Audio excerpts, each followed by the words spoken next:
Good morning mga ka-income. Ngayon, i-challenge ko ang sarili ko na kailangan kumita ako ng pera sa buong maghapon na ito. Kaya naisip ko, ano kaya kung kumuha ako ng kangkong dito sa amin, meron kasing mga tinatawag na danaw o mga palaisdaan. Doon tumutubo yung mga kangkong at libre lang yon, pwede kahit sino kumuha at aking ibenta para naman magkaroon ng kabuluhan ang aking buong isang araw at ang ating kinita sa buong maghapon na ating pagtatrabaho ay ibibili ko ng pagkain at ibibigay natin sa isang maliit na pamilya para makatulong naman tayo sa kanilang pangangailangan. Kaya tara, samahan nyo ako. Let's go!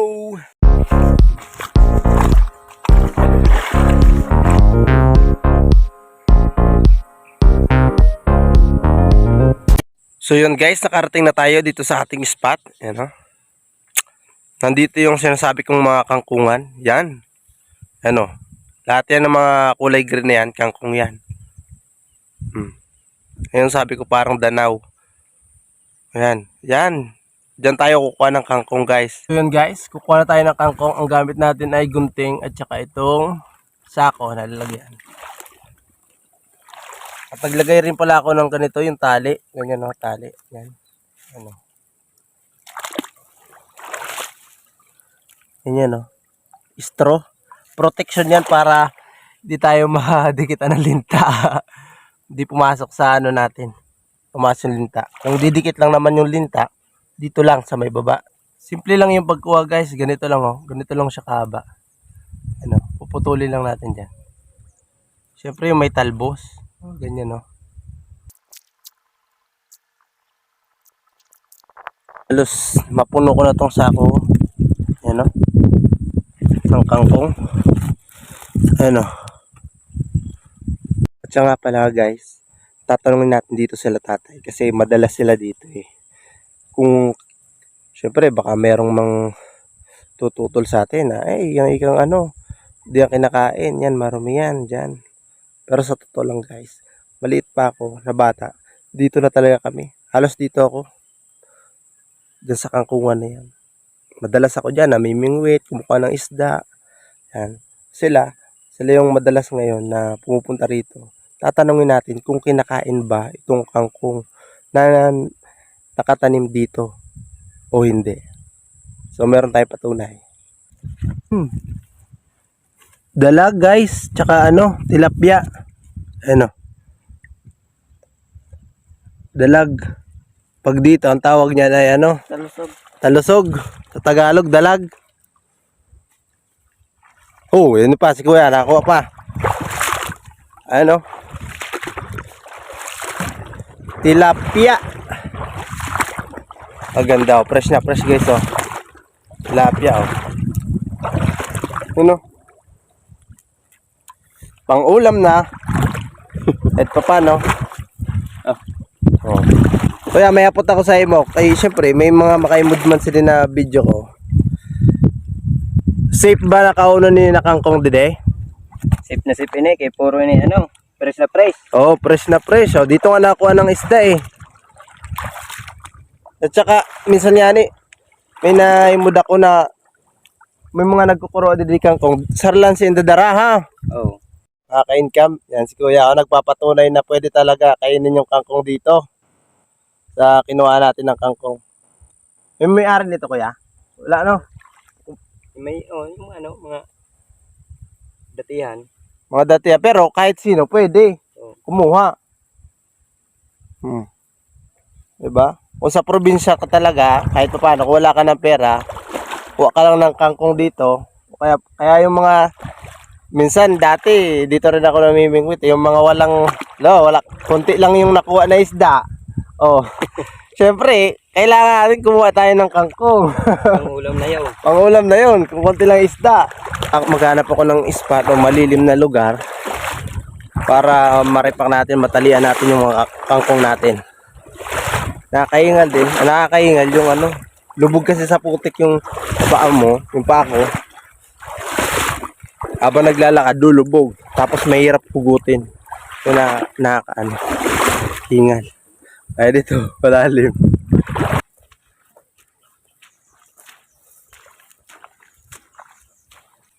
Ito guys, nakita nyo yan oh.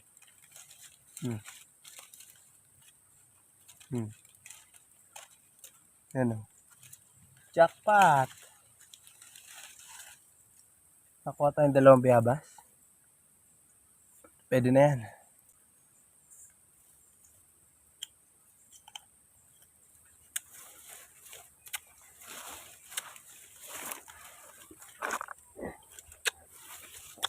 Nandun yung ating kalakal, kangkong. Ano?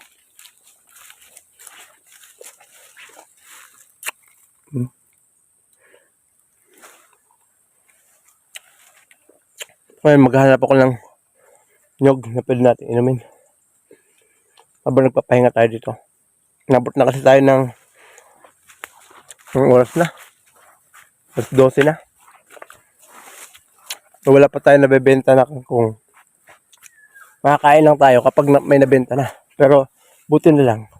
Meron tayo nakitang bayabas. Ang problema na lang natin ngayon, hahanapin natin hanap tayo ng nyog. Pwede nating inumin. Guys, punta na kita na dito. Nyog, you know. Patunayan na okay yan kasi nagkakaligo siya. Tumutunog. Narinig nyo? Kunin natin sabaw niyan.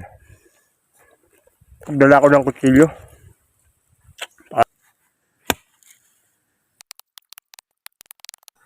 You know? Tutusukin natin yan.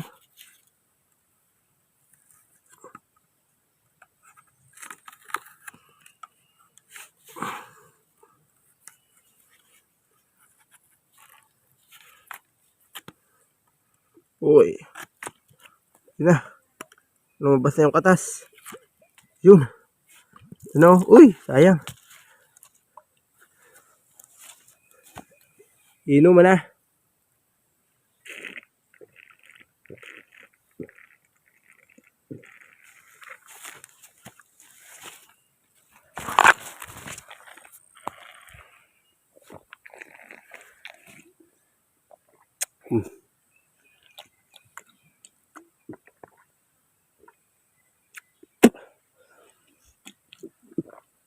Got sa uhaw, mapapawi ng uhaw sa bundok. Nyog. Wag lang yung bulok na nyog. Pero malalaman naman natin kasi meron siyang laman. Umaalog siya.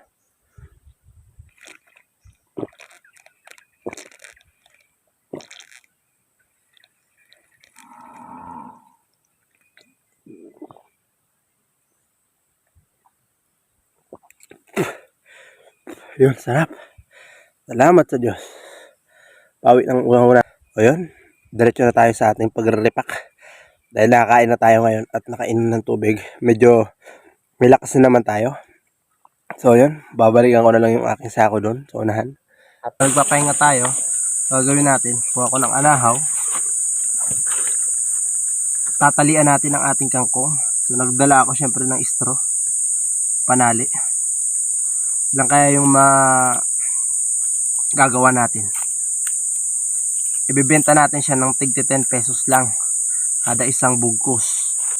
Sana patuloy kayong sumuporta sa atin sa ating videos. I-share nyo at i-like kung nagustuhan nyo. Ito na yung kangkong natin. Tignan natin kung may bibili. Pero sure ako may bibili. Sana maibenta natin to. Good quality yung ating kangkong, guys. Ang gagawin natin, ang pagbenta natin ito sa mga tao talaga. Sa mga bahay-bahay, ganyan, makakasalubong natin sa daan. So yun, siguro okay na ata to, ganito karami, no? 10 pesos. Pwede na kaya? 1, 2, 3, 4, 5, 6, 7, 8, 9, 10. Oh, 10 piso isa, no? Siguro pwede na, ganito. Sobrang natin ng 11 na pack lang. Gagawin natin ganyan. Hatiin lang natin tong straw na to. Tapos tatalian natin syempre.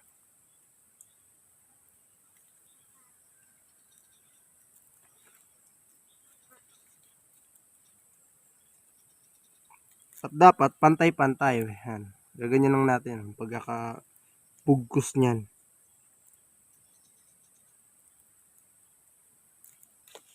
Ayun oh. Okay na to.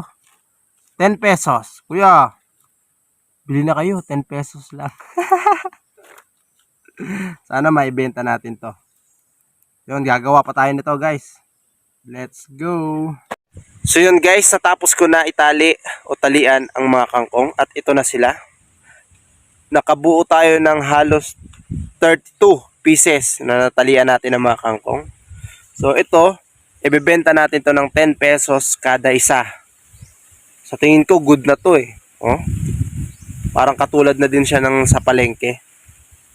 Kaya, tara, samahan nyo ako. Ibenta natin sila. Sana maubos. Let's go!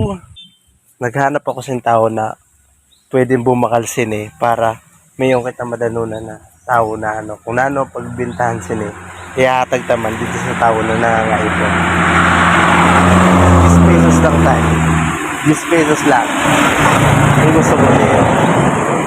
Pwede siyang panggulay. Pwede na ano. Daga ng ano ko po sini. Ito, pero yun ang purpose nito. Kukuha po kayo? Ano lang, lagi na sa'yo na ano, gis lang. Oh, just lang. Yun. Kukuha si tatay. Isa, oh. Paglilibot-libot natin. Oh. Ano? Yun ang bayad niya. So, yun. Maraming salamat po. Ay, nay. So, yun guys. Bumili si tatay. Saro. O isa. Sabi nila tatay. Ano? Ayan ang ano natin. Uy. Makaka-jackpot tayo nito. Laking tulong na yan, tay. Vlogger ka? Yun, maraming salamat. Thank you.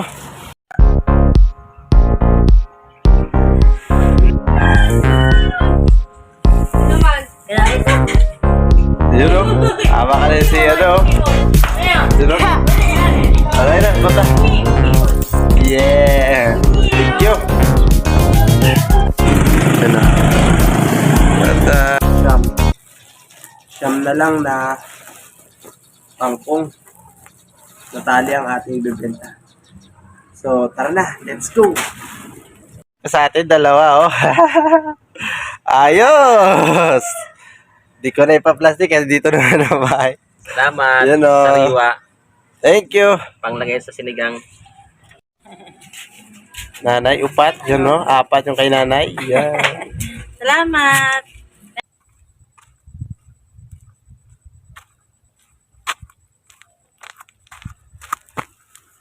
At yun nga guys, naubos na ang ating tinda. Yun, salamat sa Diyos. Iningatan tayo sa maghapong ito. Ang oras ngayon ay alas 4 na ng hapon. Alas 4:08 ng hapon. Tapos na ang ating trabaho. At sold out yung lahat na binenta natin.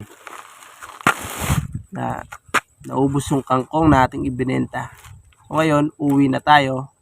At syempre, bibihis. At yung kinita natin ay ibibili natin yun ng mga pagkain. So ito na nga guys, yung ating kinita. Ito na yung ating nabili sa kinita natin sa maghapong pagtitinda ng kangkong. Yun. Wala tayong pinuhunan nun. Pagod lang. Pero tingnan nyo guys, oh, ang bunga. Yan, oh. Nakabili tayo ng mga noodles, biscuit, kape, yan, bigas. So yun, pwede nang makaraos, kumbaga pandagdag ng lamang tiyan, sabi nga nila. Malaking tulong na to guys, kaya maraming salamat sa mga bumili sa atin, ng mga kangkong. Yun, ito na yung kinita natin sa maghapon. So ngayon, bibigyan natin to dun sa isang pamilya na kahit pa paano, makapagpasaya man lang tayo sa kanila. So let's go!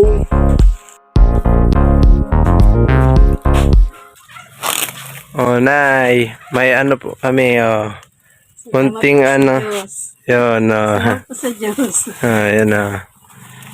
Konti lang yan, pero kahit pa paano, natulong na rin sa atin yan. Malaking tulong na po ito. Kahit po paano. Kung baan-baan ayan. Salamat po sa Diyos. Bago ka lamang sa aking channel, baka pwede mo namang i-subscribe at i-share ang ating video. Maraming salamat!